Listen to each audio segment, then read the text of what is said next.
শুভ সকাল।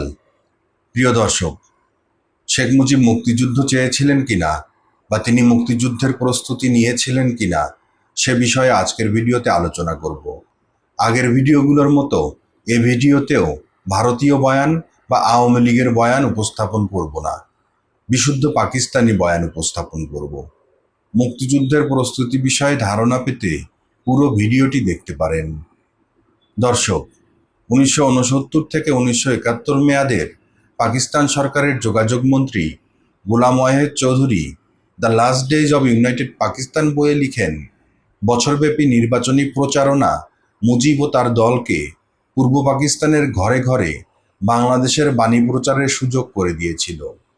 বাঙালি জাতীয়তাবাদ আর সুপ্ত ছিল না, বরং অত্যন্ত সোচ্চার ও সংগ্রামী হয়ে উঠেছিল।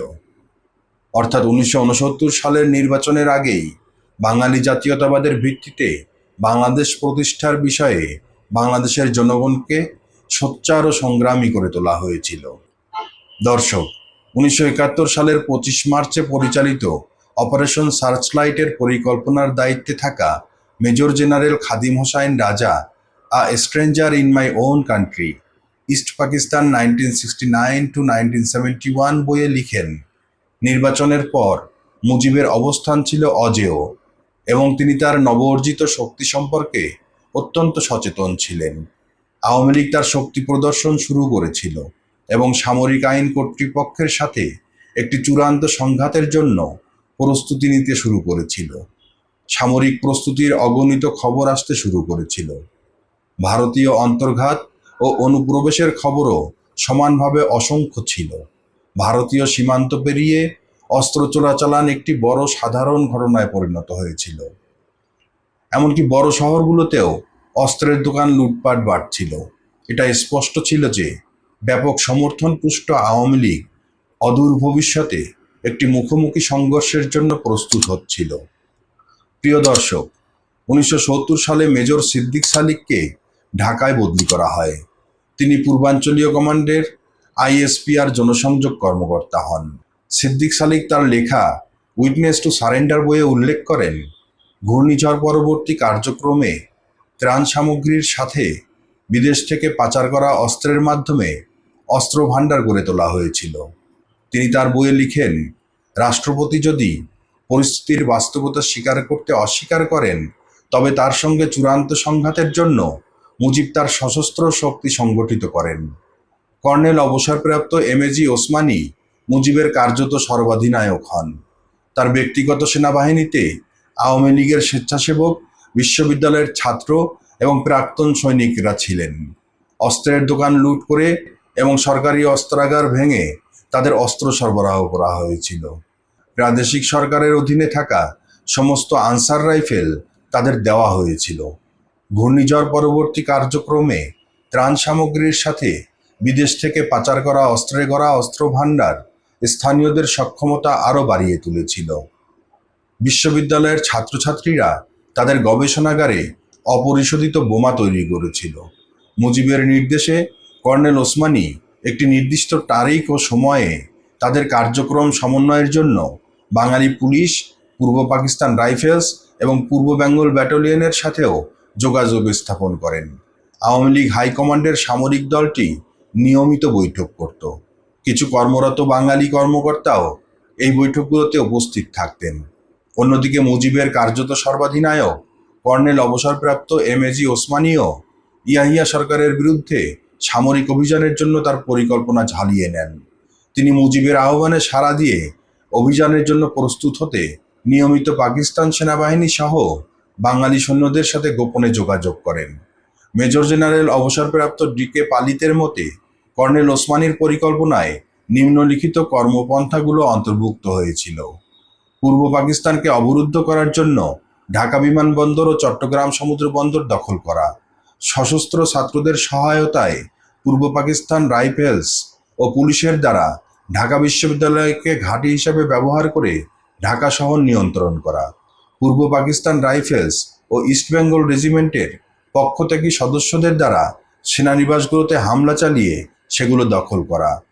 1971 সালের 1 মার্চ পরবর্তী পরিস্থিতির সম্পর্কে খাদিম তার বইয়ে লিখেন, এই পর্যায়ে সামরিক আইন প্রশাসকের কাছে তার সৈন্যদল ছাড়া তার আদেশ পালনের জন্য আর কেউ ছিল না।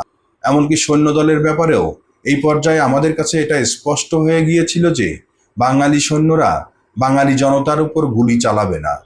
বস্তুত এটা সুস্পষ্ট বলেই মনে হচ্ছিল যে শেখ মুজিবের এক জোরালো আহ্বানে তারা তার সমর্থনে অস্ত্র হাতে তুলে নেবে। দর্শক মণ্ডলী, 1971 সালে মুক্তিযুদ্ধের সময় হাসান জহির নামে একজন পাকিস্তানি সিভিল সার্ভেন্ট ঢাকায় কর্মরত ছিলেন। বাংলাদেশের মুক্তিযুদ্ধ ও তৎকালীন পূর্ব পাকিস্তানের রাজনৈতিক পরিস্থিতি নিয়ে তার লেখা বিখ্যাত বইয়ের নাম the separation of East Pakistan. এ বইয়ে তিনি লিখেন, কর্মরত ও অবসরপ্রাপ্ত বাঙালি সামরিক কর্মকর্তাদের সাথে ওসমানী যোগাযোগ শুরু করেছিলেন। তিনি 1971 সালের জানুয়ারিতে জয়দেবপুরের 2 ইস্ট বেঙ্গল রেজিমেন্ট অফিসার্স মেসে একজন অবসরপ্রাপ্ত মেজর জেনারেল সহ প্রায় 10 জন সেনা কর্মকর্তার একটি সভা ডাকেন। বাকিদের মধ্যে ছিলেন একজন ব্রিগেডিয়ার এবং কয়েকজন কর্নেল, মেজর ও ক্যাপ্টেন। ওই সভায় ওসমানী 3টি পরিকল্পনা পেশ করেন। প্রথম পরিকল্পনাটি ছিল আওয়ামী লীগের প্রতিরক্ষা পরিষেবা নীতি সম্পর্কিত। নির্বাচনের পর শান্তিপূর্ণভাবে ক্ষমতা হস্তান্তর হলে সশস্ত্র বাহিনীতে বাঙালিদের ক্ষেত্রে প্রতিকূল অনুপাত সংশোধন এবং ভবিষ্যতে সামরিক আইন জারির সম্ভাবনা দূর করার জন্য বাহিনী পুনর্গঠন করা হবে। স্বাধীন বাংলাদেশের জন্ম ঘোষণার পর সশস্ত্র প্রতিরোধের বিস্তারিত বিবরণ দেওয়া হয়েছিল। দ্বিতীয় পরিকল্পনায় যদি আওয়ামী লীগের কাছে ক্ষমতা হস্তান্তর না করা হয় এবং নির্বাচনে তাদের সাফল্যকে দমন করার চেষ্টা করা হয়, তাহলে বিভিন্ন সশস্ত্র বাহিনীর বাঙালি সদস্য, স্বেচ্ছাসেবক এবং প্রাক্তন সেনা সদস্যদের নিয়ে বিদ্রোহী বাহিনী গঠন করা হবে, যা মুক্তি বাহিনী নামে পরিচিত হবে। বিধানসভাগুলোর আওয়ামী লীগ সদস্যরা বিদ্রোহী বাহিনীকে রসদ সরবরাহে সহায়তা করবে। আভিযানিক উদ্দেশ্যে প্রদেশটিকে 6টি সেক্টরে বিভক্ত করা হবে। প্রতিটি সেক্টরে দখলের লক্ষ্যবস্তু হবে বিমানবন্দর, গোলাবারুদ ও পেট্রোল ডিপো, যোগাযোগ কেন্দ্র, বিদ্যুৎ কেন্দ্র এবং পাকিস্তান সেনাবাহিনীর কমান্ড হেডকোয়ার্টার।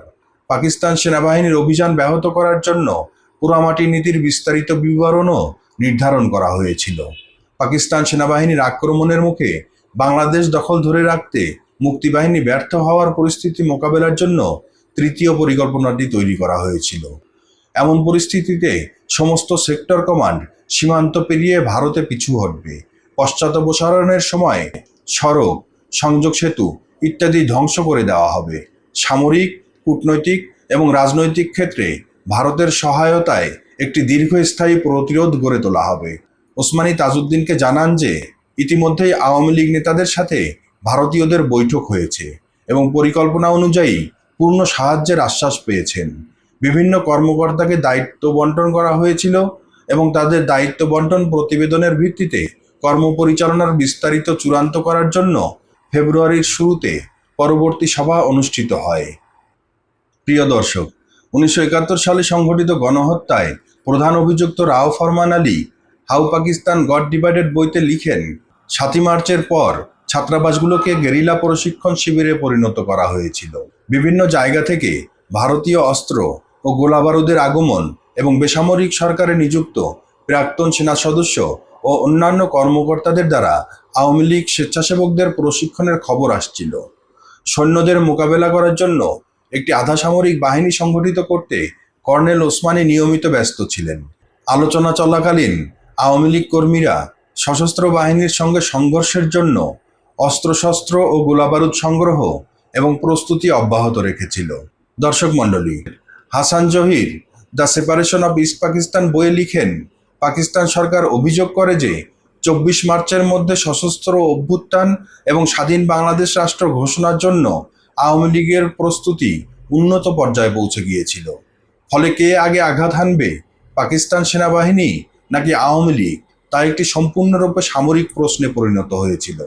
সংঘাতে জড়ানোর পরিকল্পনা নিয়ে আলোচনা করতে এবং আওয়ামী লীগ হাইকমান্ডের এই সিদ্ধান্ত জানাতে মার্চের মাঝামাঝি সময়ে ওসমানী একটি ছোট সভা করেন এবং জানান যে 26 মার্চ রাত 10টা থেকে দ্বিতীয় পরিকল্পনা কার্যকর হবে। হাসান জহির আরও লিখেন, মার্চ মাসে সেনা অভিযানের আগেও সামরিক ইউনিটগুলো এবং আধা সামরিক বাহিনী ইস্ট পাকিস্তান রাইফেলস থেকে বাঙালিদের দলত্যাগ ও পলায়নের ঘটনা ঘটছিল। উইটনেস টু সারেন্ডার বইয়ে সিদ্দিক সাদিক লিখেন, সেনাবাহিনীর সরবরাহ ঠিকাদাররা সৈন্যদের তাজা রেশন সরবরাহ বন্ধ করে দিয়েছিল। সৈন্যদের তাজা রেশন ছাড়াই চলতে হচ্ছিল। এই ধরনের একটি বিষয়ে বাধা সৈন্যদের মনোবল বাড়াতে সাহায্য করছিল না। দর্শক, diaries of field marshal Ayub Khan নামে প্রকাশিত ডায়েরিতে 1971 সালের 12 মার্চ তারিখের দিনলিপিতে আইয়ুব খান লিখেন, দৃশ্যত অনেক উস্কানি সত্ত্বেও সেনাবাহিনী অত্যন্ত সংযম প্রদর্শন করছে। সময়ে সময়ে তাদের রসদ, পানি, বিদ্যুৎ ইত্যাদি সরবরাহ বন্ধ করে দেওয়া হয়েছে এবং তাদের ছোট ছোট দলকে এক স্থান থেকে অন্য স্থানে যেতে বাধা দেওয়া হচ্ছে। চট্টগ্রাম ও চালনা দিয়ে বিদেশি সৈন্য অর্থাৎ পশ্চিম পাকিস্তানিদের প্রবেশ ঠেকাতে জনগণের প্রতি তিনি আহ্বান জানিয়েছেন। The last days of united Pakistan বইয়ে গোলাম ওয়াহেদ চৌধুরী লিখেন, ঢাকায় মুজিবের সদর দপ্তর এবং ভারতীয় কর্তৃপক্ষের মধ্যে আগে থেকেই স্থাপিত যোগসূত্রের ইঙ্গিত দিচ্ছিলেন কিছু বিদেশি কূটনীতিক। পাকিস্তানি গোয়েন্দা সংস্থাগুলো এ ধরনের অনেক প্রতিবেদন পেয়েছিল। বইয়ের আরেক জায়গায় গোলাম ওয়াহেদ লিখেন, পাকিস্তানি সেনাবাহিনী যখন তাদের সামরিক অভিযান শুরু করে তখন যে তীব্র প্রতিরোধের সম্মুখীন হয়েছিল তা থেকে এটা স্পষ্ট যে পূর্ব পাকিস্তানের east Bengal regiment, east Pakistan rifles এবং পুলিশ বাহিনীর সহায়তায় কোনো এক ধরনের প্রতিরোধ পরিকল্পনা সংগঠিত করেছিল আওয়ামী লীগ। প্রকৃতপক্ষে পূর্ব পাকিস্তান বা বাংলাদেশের একটি বড় অংশ এপ্রিল মাস জুড়ে এবং কিছু কিছু এলাকা মে মাসের শুরুর দিকেও বিদ্রোহী বা মুক্তিবাহিনীর নিয়ন্ত্রণে ছিল। এটা স্পষ্ট যে এই ধরনের প্রতিরোধ স্বতঃস্ফূর্ত বা অসংগঠিত হতে পারে না। সুতরাং যেমনটা আগেই উল্লেখ করা হয়েছে, এটা স্পষ্ট ছিল যে উভয় পক্ষই রাজনৈতিক সংলাপে লিপ্ত থাকার পাশাপাশি এক মারাত্মক সংঘাতের জন্য প্রস্তুতি নিচ্ছিল। 1971 সালে বাংলাদেশ ভূখণ্ডে কর্মরত পাকিস্তানি কর্তা ব্যক্তিদের বয়ান অনুযায়ী 26 মার্চ হতে পাকিস্তান আর্মির বিরুদ্ধে সশস্ত্র সংঘাতে জড়িত হওয়ার জন্য শেখ মুজিবের নেতৃত্বে বাংলাদেশ ব্যাপক প্রস্তুতি গ্রহণ করেছিল। অস্ত্র সংগ্রহ, ছাত্র, স্বেচ্ছাসেবক ও অবসরপ্রাপ্ত সেনা সদস্যদের সমন্বয়ে এবং ওসমানীর নেতৃত্বে সামরিক বাহিনী গঠন, ছাত্র ও স্বেচ্ছাসেবকদের সামরিক প্রশিক্ষণ দেয়া, পুলিশ বাহিনী ও ইপিআর শেখ মুজিবের নেতৃত্বের প্রতি আনুগত্য প্রকাশ, স্বাধীন বাংলাদেশের পক্ষে কর্মরত বাঙালি সেনা সদস্যদের বিদ্রোহে উজ্জীবিত করা, মুক্তিযুদ্ধের পূর্ণাঙ্গ পরিকল্পনা প্রণয়ন, মুক্তিযুদ্ধে ভারতের সহযোগিতার প্রতিশ্রুতি আদায় ইত্যাদি সমস্ত প্রস্তুতি শেখ মুজিবের নেতৃত্বে 26 মার্চের আগেই সম্পন্ন করা হয়েছে। তারপরও কিছু মানুষ এ বিষয়ে বিতর্ক সৃষ্টি করতে চায়। কেন চায়? চিন্তা করুন।